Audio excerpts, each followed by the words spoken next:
Sonia, it's actually a little bit early. I think Mr. Kharge really worked and burnt the midnight oil. I think around 2 o'clock or so, he was able to get some kind of commitment from Mr. DK Shivakumar, who was not relenting, and finally agreed. What we have been made to understand, though it's not written in stone, that the first 2.5 years will be for Mr. Siddaramaiah and the other 2.5 years for Mr. DK Shivakumar. Both will have to perform and ensure that the Congress, its tally at present is 1 in the Lok Sabha polls in 2019. It needs to ensure that the Congress emerges victorious in that 2024 Lok Sabha polls, and the Congress High Command will look at that performance, and then that power sharing agreement will be made public.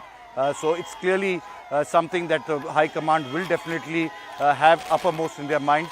Let's listen in to Mr. DK Shivakumar speaking to us on what helped him to break the ice. Agreed to the Congress President's decision. It must have been very difficult for you because you've toiled, worked. I've seen you in the state of Karnataka from the time when the Congress was decimated to bring it together.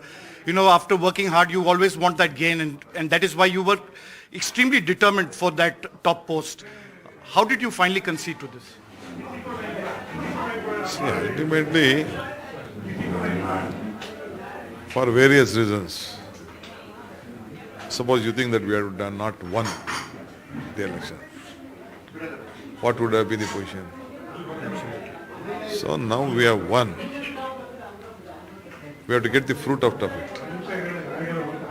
So to get the fruit, it is not me alone. Lakhs and lakhs of workers have done their best, suffered, worked hard. So we'll have to look at their end also. In terms of power sharing, sir, now that you know, we all know that both Mr. Siddaramaiah and you worked together in the campaign, but you all have had your differences. When you took over the party was completely down and out. How are you going to work together and allow this power sharing that takes place? See, why are you just looking at, still you need, the work has to start, it has to start, at least you need about a week or something to start. Let it start. Let the process go on. Let us see the success story. Last question, Mr. Siddaramaiah, and you have how are you going to work together and ensure that for the next 5 years, the Congress government will be stable? Because that's something that the people of Karnataka are really expecting, and that is why they gave the Congress a massive mandate. Watch out for next 5 years and come back to me.